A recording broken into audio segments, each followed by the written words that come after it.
পীর সাহেব চরমোনাই ইসলাম, দেশ ও মানবতার খেদমতে এক আলোকবর্তিকা। বাংলাদেশের ইসলামী আন্দোলনের ইতিহাসে একটি অমলিন ও অনন্য নাম পীর সাহেব চরমোনাই।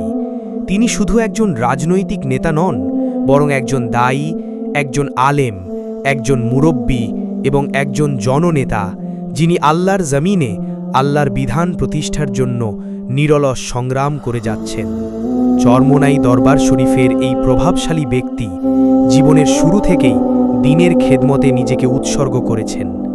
তাহাজ্জুদের আঁচলে আঁকড়ে ধরা মানুষটি মিম্বর, ময়দান আর মসজিদের মেহরাব সবখানেই ছিলেন সমান সোচ্চার।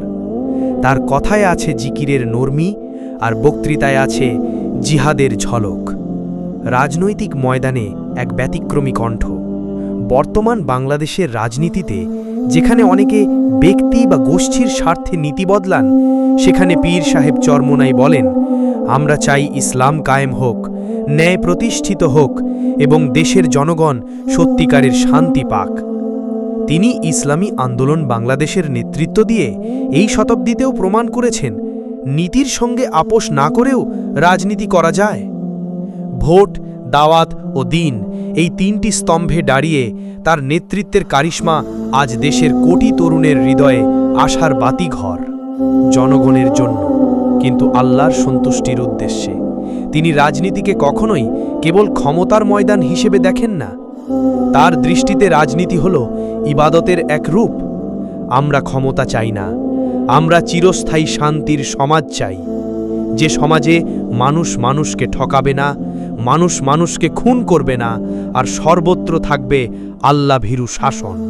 তিনি সব সময় জনগণকে জাগ্রত করেছেন, রাস্তার মিছিলে, মাহফিলে কিংবা ভোটের ময়দানে।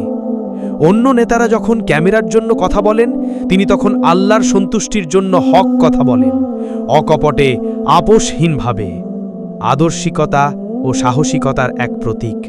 একদিকে তার চরিত্রে আছে ইসলামের কঠোর অনুশাসনের বাস্তব রূপ, অন্যদিকে চিন্তায় আছে দেশের প্রতি গভীর দরদ। এই জাতিকে সত্যিকারের মুক্তি দিতে হলে ইসলামী শরিয়া ছাড়া অন্য কিছুই যথেষ্ট নয়।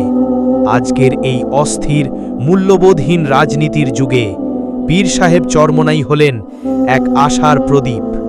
তার জীবন ও সংগ্রাম আমাদের শেখায়, যেখানে নীতি সেখানে বিজয়, আর আল্লাহর রাস্তায় ধৈর্যের সঙ্গে যারা চলে তাদের হেরে যাওয়ার সুযোগ নেই। আজ আমাদের প্রয়োজন এই আলোকবর্তিকার চারপাশে ঐক্যবদ্ধ হওয়া। তার আদর্শে গড়ে তুলতে হবে এক সত্যিকারের ইসলামী বাংলাদেশ। এগিয়ে আসুন, এই নবজাগরণের কাতারে আপনার অবস্থান জানান, আর সেই সাথে সাথে শেয়ার করুন এই বার্তা। হক কথা পৌঁছে যাক বাংলার প্রতিটি ঘরে। এতক্ষণ সাথে থাকার জন্য সবাইকে ধন্যবাদ।